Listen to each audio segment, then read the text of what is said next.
Jadi pertanyaannya singkatnya, untuk menjadi imam itu ada kualifikasi. Nanti ada masalah klasik di masyarakat. Kalau di antara imam itu tidak memenuhi kualifikasi, sementara kita berada di belakang imam yang sholat, pilihannya seperti apa? Saya coba bagi kepada dua bagian dulu ya. Yang pertama, fikih imam. Fikih imam itu ada urutan. Yang pertama adalah kematangan dalam fikih, afqahuhum, ya. Jadi yang paling faqih di antara para jamaah itu fikihnya dibatasi setidaknya fikih sholat. Jadi memahami tentang tata cara hukum-hukum sholat, bukan sekedar rukun dan syarat, ya, bukan sekedar rukun dan syarat, tapi juga dari segi pengetahuan tentang fikih sholat, tentang tumanina, tentang pengetahuan jamaah. Nah, misal tentang pengetahuan jamaah itu begini, imam itu sebelum sholat biasa nengok ke belakang kan, ya. Nah, itu bukan sekedar memastikan rapat dan lurus, tidak, tapi lihat siapa yang sholat. Nah, mungkin di belakang yang sholat itu ada yang tidak kuat bacaan panjang, ya kan? Ada yang sedang transit, ada yang mampir. Nah, kalau kita di sini karena i'tikaf, pesertanya juga sudah terfokuskan, ya, dan sudah diinfokan dari awal. Kalau tarawih kita setengah juz, malamnya setengah juz, ya. Jadi rata-rata punya kesanggupan. Tapi di masjid umum tiba-tiba ngimamin setengah juz, nah, kayak di Malaysia kejadian. Di belakang makmumnya datang bawa sendal mau dipukul imam itu. Karena nggak kuat gitu. Nah, itu di masa Nabi kejadian juga. Ada imam, ya, setelah riwayat disebutkan Mu'adz bin Jabal ngimaminnya Isya, bacanya Al-Baqarah sampai selesai. Nah, begitu nengok ke belakang makmum udah bubar. Itu di zaman Nabi itu, ya, cuman beda wilayah.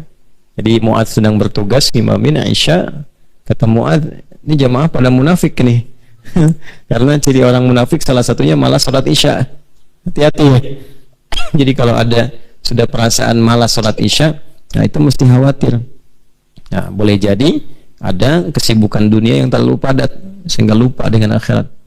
Maka jemaah marah dengan itu. Bukan kami munafik, kamu yang kepanjangan, kata imam ini. Maka diadukan pada Nabi sallallahu alaihi wasallam. Begitu diadukan, apa komen Nabi? Kurang lebih Nabi bertanya dulu. Nah, inilah bijaknya Rasulullah, tidak pernah menghukumi, tapi memberi contoh bagaimana menimbang semua persoalan dengan jernih. Ditanya, kenapa Mu'adz, katanya? Wah, itu belakang imam saya, makmum saya munafik semua, katanya. Ya, ngimamin saya salat Isya, begitu saya nengok bubar. Ditanya jamaahnya, kenapa? Bukan kami yang munafik ya Rasulullah, ini Mu'adz bacanya kepanjangan. Kira-kira aja, katanya, kan mereka banyaknya berkebun, ya kan? Banyak beraktivitas. Orang-orang awam yang tak terbiasa panjang, begitu di belakang dibacain Baqarah, kan? Biasa main kulhu, sekarang Baqarahan juga. Maka ditanya, Mu'adz, kamu kenapa baca Baqarah? Ya, maka kata Mu'adz, ya Rasulullah, saya kan pernah sholat di belakang Anda.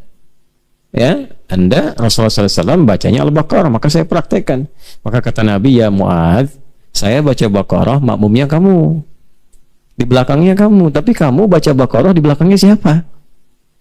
Nah, itu yang penting kita lihat. Sehingga beberapa sahabat yang lain ada yang ketika mengimami itu praktekkan kulhu terus, ya, sampai jamaah bosan. Nih kasus lain nih, jamaahnya bosan main kulhu terus, ya, itu rakaat 1, rakaat 2 kulhu, 1 dan 2 kulhu terus begitu, ya.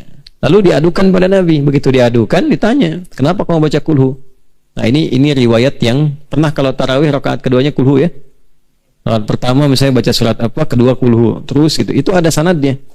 Nah, maka ketika disampaikan demikian, maka dikonfirmasi, kenapa kamu baca kulhu? Kata sahabatnya, ya Rasulullah, di dalam surat Al-Ikhlas itu terdapat semua sifat-sifat Allah, sedangkan saya senang dengan sifat Allah itu.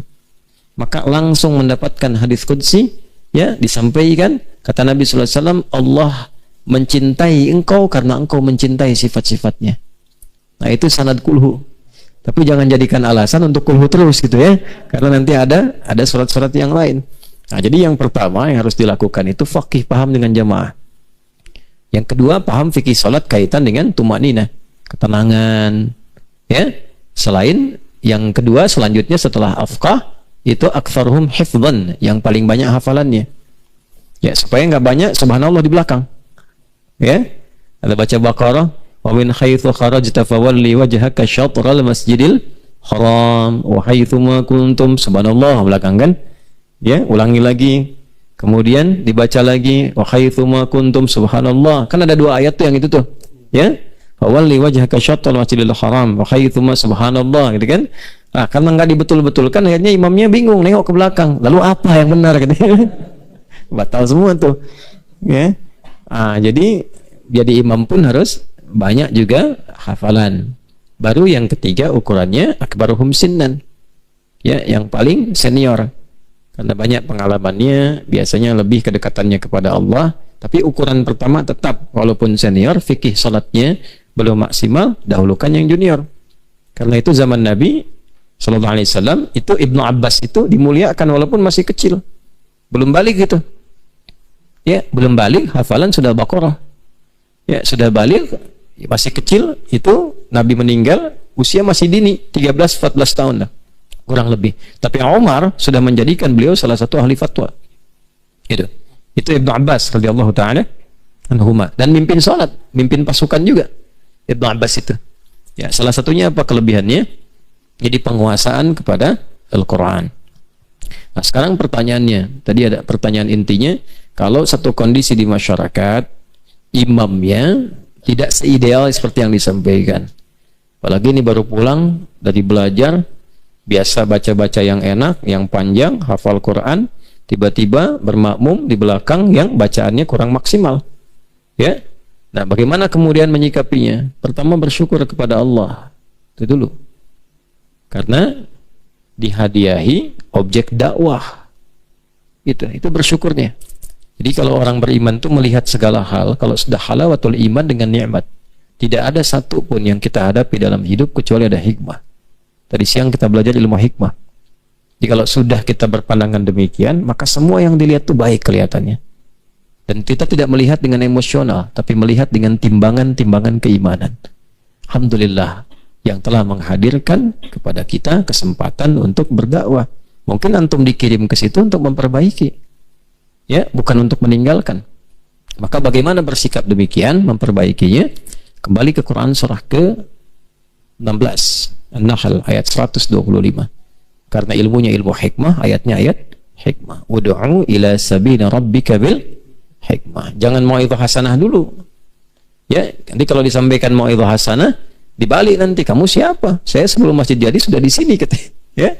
Nah, itu repot kalau begitu. Maka bagaimana caranya? Nah, misal nanti dibuat satu pengajian, diundang menerangkan tentang keutamaan sholat, keutamaan bacaan. Bawa qori, tidak usah antum dulu, bawa siapa? Nanti berikan contoh jadi imam. Nah, setelah itu dicoba. Ya, saya pernah praktekkan waktu ngasuh pesantren di Jakarta. Jadi ahli Quran juga, al-hikmah namanya. Nah, itu qadarullah yang banyak di situ itu awal-awal itu para pejabat. Itu yang bangun masjidnya, kemudian support pesantren awalnya itu. Nah, karena menjabat di kantor, ingin menjabat di masjid. Jadi imam di kantor ingin jadi imam di masjid. Saya baru datang ke situ, wah, pengen jadi imam. Dan listnya banyak juga itu. Bacaannya tidak ideal. Ya, sehingga saya sampaikan, bagus Pak. Pertama saya uji dulu, kenapa Bapak mau jadi imam? Ya, sementara bacaannya kan belum optimal. Justru ketika jadi imam itu bisa dibetulkan Ustaz di belakang. Ustaz bilang bagus Pak, bagus. Itu sesuatu yang tidak mudah mendapatkan nikmat pengen jadi imam. Ya, tapi daripada dibetulkan saat sholat, lebih baik begini, sebelum sholat apa yang mau Bapak baca, setorkan dulu sama santri.